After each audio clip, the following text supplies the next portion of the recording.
1966, Professor Quigley wrote a book entitled Tragedy and Hope, A History of the World in Our Time, in which, in 1,348 pages, he outlined the entire history of modern times and the secret society which had come to dominate the American government. The book was published by Milner Company. In fact, it was so revealing that almost immediately the publishing house was bought up, and someone who worked for the new publisher destroyed the plates to the first half of Professor Quigley's book. If you doubt what I am telling you, we actually have a taped interview which I found in Professor Quigley's papers back at Georgetown University when I went through them back in 1980, and we offer that taped interview with Professor Quigley where he tells how somebody destroyed the plates to the first half of his book, and then how his publisher refused to reprint the book even though there was demand from all over the world. That's available in our 4-tape set, The Secret Government, available from Radio Liberty by calling 1-800-5-HIV-WAR.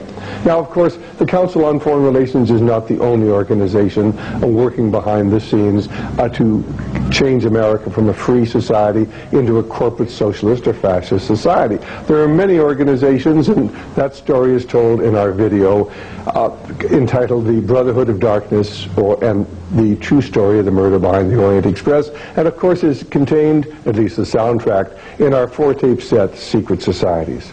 Ladies and gentlemen, America is in terrible trouble. Have you ever noticed it really doesn't seem to matter whether we have the Republicans or Democrats in control of Congress or in control of the White House? The same foreign and domestic policies continue. In fact, if you read Senator Barry Goldwater's book, With No Apologies, on page 279, he will tell you that, you know, since the late 1940s, shortly after the war, there have been 4 Republican presidents and 3 Democrat presidents, and he was, of course, taking us up till 1979 when his book was written. And he said, you know, other than the first 7 years of the Eisenhower administration, it didn't matter whether the Republicans or Democrats were in control of the White House because we had the same identical foreign policy. If you read Professor Quigley's book, Tragedy and Hope, A History of the World in Our Time, on page 1247 and 1248, he will tell you that what we really need are 2 political parties that are just the same, so we can vote the scoundrels out at any time, but nothing will change. The same foreign and domestic policies will continue.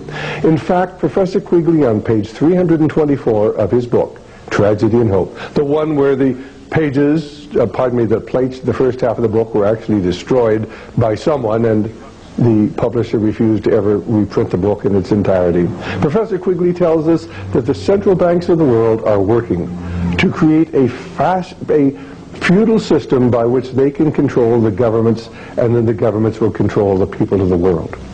The true objective of what's going on today is the establishment of a one world government, a new world economic order, and a new world spirituality. And behind everything that is transpiring today are dark and sinister spiritual forces. For indeed we are engaged in a spiritual battle. If you read Ephesians 6:12, you'll find this reference.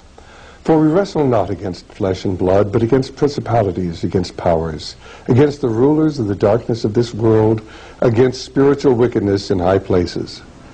Wherefore take unto you the whole armor of God, that you may be able to withstand in the evil day, and having done all, to stand.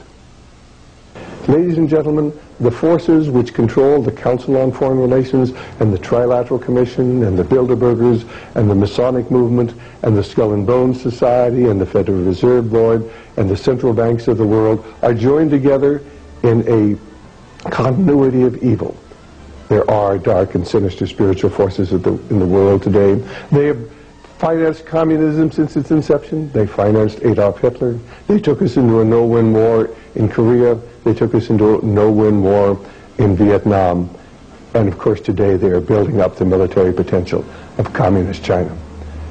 Will America survive as a free nation? Only if the people of this nation are willing to join together and become informed, become involved in the political process, first of all to understand it's a spiritual battle, to come to understand why America was a great Christian nation at one time, and then how we lost that freedom.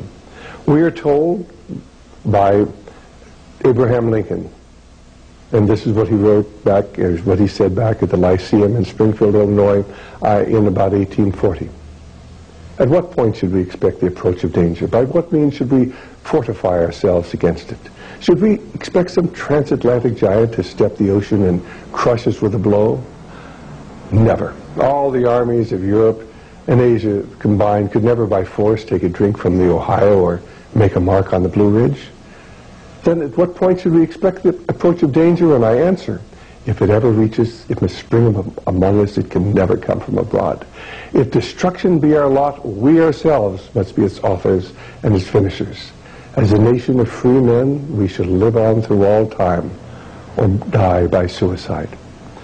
And then let me close with that wonderful quotation from James Russell Lowell, written in 1844, and this is what he wrote. Once to every man and nation comes the moment to decide, in that strife of truth with falsehood for the good or evil side. Some great cause, God's new Messiah, offering each the bloom or blight, and the strife goes on forever, twixt the darkness and the light.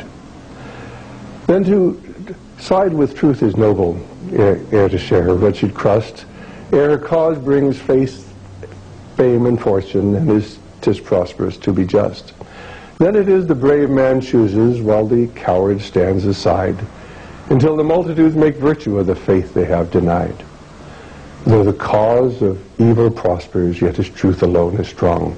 Though our portion be the scaffold, and upon the throne be wrong. But that scaffold sways the future, for in the dim unknown standeth God within the shadows, keeping watch above his own.